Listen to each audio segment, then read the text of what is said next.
Hi everyone, it's me, and today, Star Wars, join the dark side. Haha, we did it, you guys! After suffering through 3 horrendous prequels, Star Wars is great again. The Force Awakens gave us awesome new characters, and now we get spin-off movies in between the new episodes, like Rogue One, which has cool new characters and is set before Episode 4. Wait, that means there's more prequels!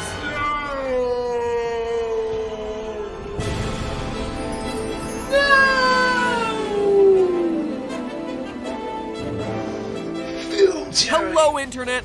Welcome to Film Theory.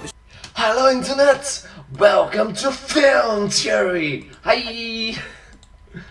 Show where we get to celebrate our favorite franchises by bending over backwards to justify their horrible plot holes and leaps of logic. What are midichlorians? Midichlorians are a microscopic life form. Nope! No, not today. Those wounds have yet to heal. So hey, it's nearly December, and that means we're only weeks away from the biggest celebration of the year. No, not Christmas, Hanukkah, Ramadan, or the Fiesta of Our Lady Guadalupe. It's the release of Rogue One, a Star Wars story. Alright, knowing that this video came out in year 2016, so yeah, please give be polite and be understanding that NetPad might make mistakes sometimes. Yes, sir, a legitimate excuse to take a break from your family bickering about eggnog and stockings to go watch spaceships explode and people choke each other to death with their minds. It's beginning to look a lot like Christmas. Ah, I love the holidays. Now, I'll admit it, I was a bit worried with them restarting the Star Wars franchise with The Force Awakens last year. But hey, my fears were put aside because The Force Awakens turned out pretty good. But you know, if there's something that cranks my skepticism levels up to 11, it's a spin-off series being slotted in between main series releases. So I'm hoping against hope that we can keep the positive streak going this year with Star Wars spin-off Rogue One. With hope. In case you've been frozen in carbonite and haven't seen the trailers, Rogue One is the story of a ragtag group of rebel fighters who endeavor to steal the Death Star plans shortly before the events of the OG Star Wars A New Hope. Admittedly, it's a really cool idea, but it also got me thinking, how are they going to explain away the fact that we haven't encountered any of the major characters from Rogue One in episodes 4, 5, 6, or 7, the episodes that are supposedly coming after them in the timeline? I suppose the easiest way to do it would be to kill everyone, but is that really likely? No kid is gonna buy the action figure of a Resistance pilot who gets killed after 15 minutes of screen time, and George Lucas needs his merch money, damn it! And think about it, why would the trailers have built up Jyn Erso, Felicity Jones's character, so much if she and the Rogue One movie weren't gonna connect to this new trilogy that's being released? So it almost seems like Disney has written themselves into a corner. We have a team of characters led by Jyn Erso that seems like it should have significance outside of Rogue One and tie into the main series movies, but those characters can't be instrumental to the rebel cause, since they surely would have shown up or at least been mentioned sometime in episodes 4, 5, and 6. I rebel. I know. Considering they would have, you know, completed one of the most important missions against the Empire ever, stealing the plans for the Death Star. And so when you have writers painted into a corner, my friends, you call a theorist. Because even though we've only got a few trailers to analyze and much of the extended universe is questionably canon at this point, I've got a way to bridge that gap. One that explains away everything and predicts the plotline not only for this December's movie, but next year's episode 8 as well. Alright, so this will be a predictions movie theory video.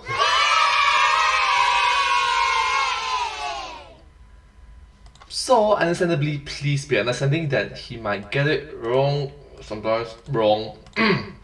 I'm 100% confident in saying that Jyn Erso is coming back in episode 8, but probably not in the way that you think. Yeah, Matt Pat, we know where you're going with this. You're gonna say that Jyn Erso is Rey's mom. That theory's been around for months. Thank you so much for your skeptical comment, hypothetical internet viewer. And you know what? I can't really fault you entirely for thinking that, because honestly, that's where this theory began. Probably the biggest question we're left with at the end of The Force Awakens is who Rey really is and where she comes from. And when you look at how Jyn Erso is described described in the Rogue One trailers, it's hard not to make the comparison. Badass young women left on their own on a desert planet as teenagers who happen to sport brown hair and a British accent. It's compelling on the surface, but then you look a bit deeper and that's pretty much all the evidence that you got. There are some fairly sizable issues that don't work out in this scenario, like for instance the timeline. Jyn Erso is played by Felicity Jones, who's currently 33 years old. Maybe Jyn is a little bit younger than that in the movies, but she isn't gonna be a young teenager like Rey or Luke during the main thrust of her action in Rogue One. So considering that Rogue One takes place before the events of A New Hope, that would make Jyn Erso at least 10 years older than Luke Skywalker, who himself is looking pretty ragged at the end of The Force Awakens. So are we supposed to believe that someone well older than old Luke has a teenage daughter? It's a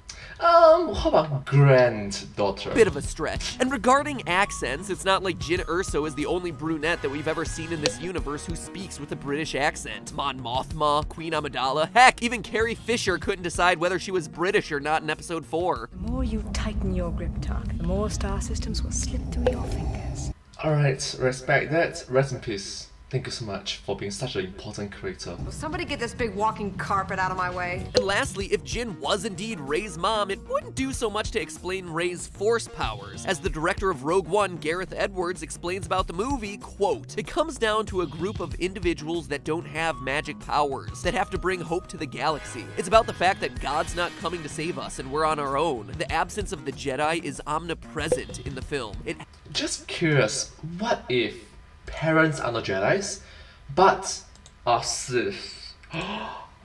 Just saying.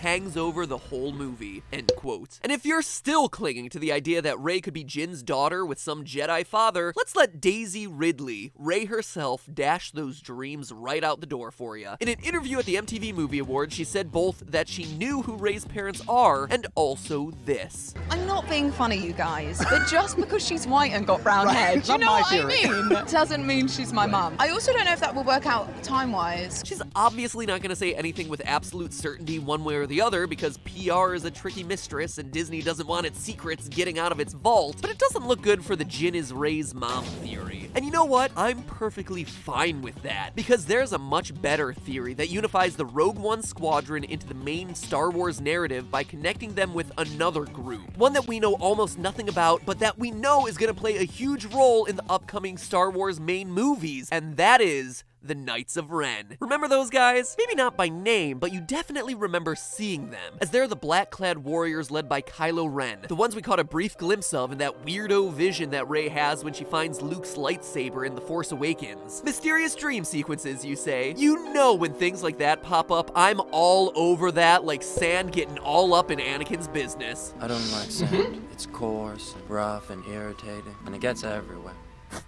Okay. We all know that it's going to be then. Yeah. That dream sequence has stuck with me since I first saw Force Awakens, and now I finally have the theory of how it all fits together. What I'm proposing today is that this group in Rogue One turns into this group from the sequel trilogy. Prepare to be convinced. Let's start off with the original teaser for Rogue One. Forrest Whitaker's character, Saw Gerrera, has a little speech about Jyn Erso that feels awfully foreshadowy. Let's take a close look at that. What will you do when they catch you? What will you do if they break you? If you continue to fight?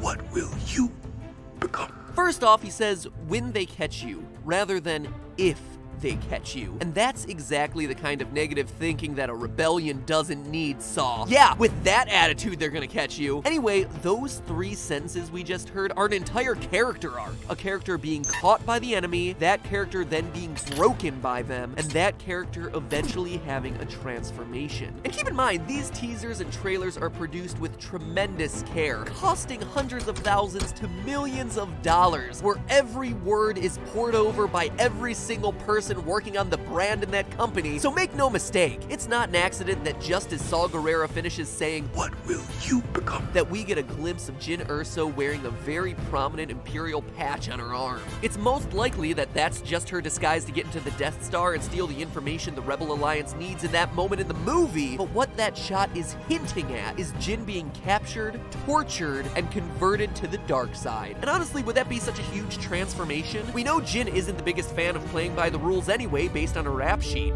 forgery of Imperial documents, possession of stolen property, aggravated assault, resisting arrest. And honestly, it wouldn't be a huge stretch for some of the other members of Rogue One to transition to the dark side either. Baze Malbus is a freelance assassin who probably doesn't have an allegiance to anyone. Bodhi Rook used to be a cargo pilot for the Empire. Even the droid K2SO is a reprogrammed Imperial Enforcer droid. So much coincidence. Let's see if it's correct.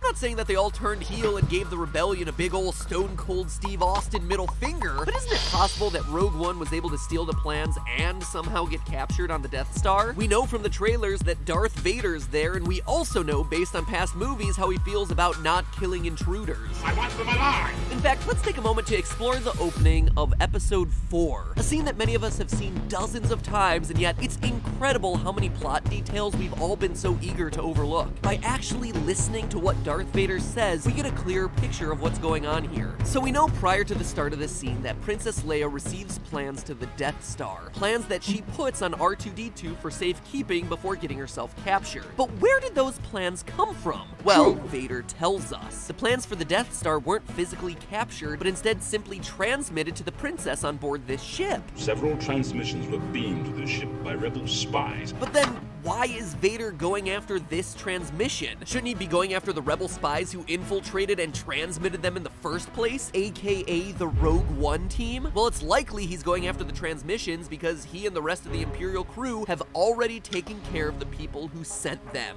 Not by killing them, but capturing them, torturing them like they do Han in Episode 5 and Kylo repeat in Episode 7, all with the intent of making the Rogue One team work for them. You might be thinking as you smoke your little Ewok pipe and stroke your adorably furry chin, Kylo Ren is described as the master of the Knights of Ren. But based on your theory, he would have been way too young to be a member of that group when it was formed, if he was even born yet at all. And if that's your concern, I have just one thing to say to you. Don't listen to me, listen to Adam Driver, the actor who plays Kylo Ren, who actually addressed this issue in an interview before, saying that the Knights of Ren, quote, was a group that existed before him, of course, duh. that he became a part of. So then if Kylo Ren is the young whippersnapper of the group, why is he described as its master? Well, remember that none of our Rogue One friends are Force users. Daring pilots? Sure. Tough fighters? Absolutely. But when the new guy With a brave heart, sure. and the team shows that he can stop a laser in midair with his mind powers, you just go ahead and step aside. Make that guy your captain. Alright, so real talk, this is all well and good, but it's also well and speculative. Yeah, sure, the members of Rogue One certainly could get captured and become evil, but for all we know, they could end up as horrible CGI slaves in Jabba's palace, like these guys.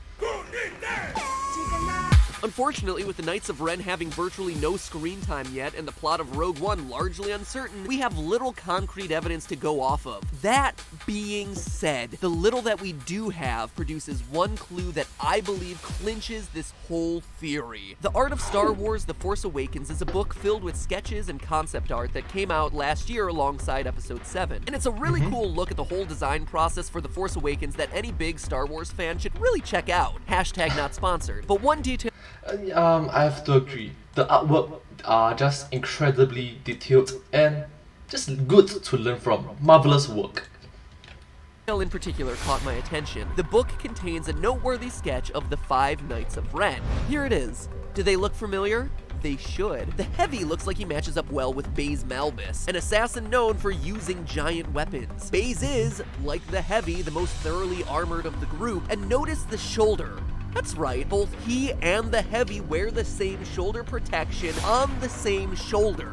Coincidence? As we see from the Rogue One trailers, this is the shoulder Baze rests his laser cannon on to shoot down AT-ATs. That little clip indicates that Baze Malbus is probably in charge of heavy artillery, which may be where the Knights of Ren, the Heavy, gets his name. Next we have the Armory, which looks a whole lot like Bodhi Rook. Compare the dressings that they have on their chests. Both of them are covered in a vest with little compartments and pouches. Riz Ahmed, his actor, likens Bodhi to a truck driver, so he's definitely the mechanic of the group. The one with a full tool belt who's ready for any situation. That's what it looks like the Armory is to the Knights of Ren, the utility guy, the guy ready with a variety of weapons and tools that his team might need. Then there's the Sniper, which matches up with this guy, Cassian Andor. Compare the rifles these two are holding with their respective pictures. The guns look pretty similar, as is the way the two characters are holding them. Beyond this, a lot of promotional material for Rogue One shows Cassian with a rifle of right hand on trigger. Some kind, so it's quite possible that he's the marksman of the group. By the actor's own admission, there's not a whole lot to talk about this guy right now, so let's move on. The next one is really easy. The monk clearly matches up with this one, Chirrut Imwe. Chirrut is described as a spiritual warrior and is shown as a calm blind man in a robe carrying a staff. Or you can think of as Ip Man. I'm just joking, I'm joking. I'm a fan of him, Donnie Yen.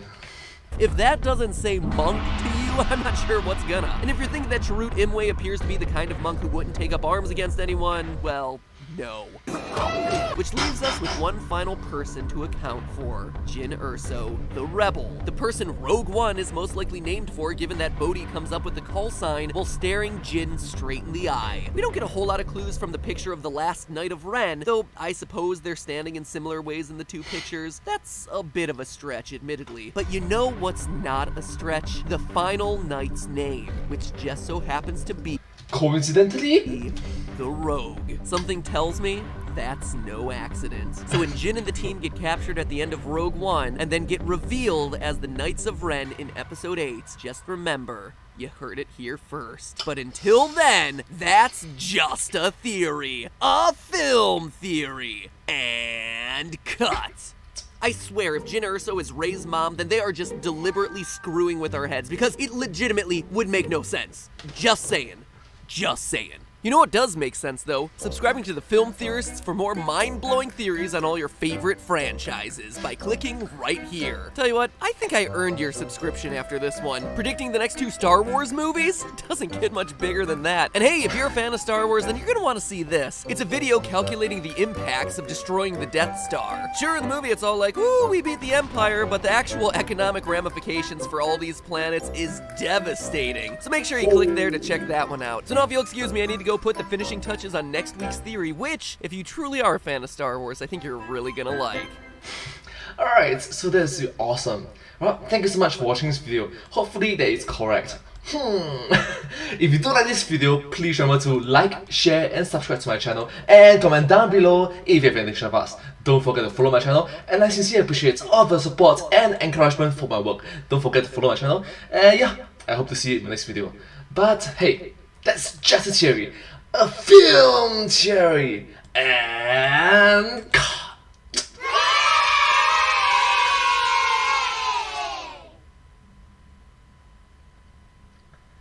And I hope to see you in my next video. Bye bye! And please don't forget to subscribe to my channel! Thank you so much. Thank you.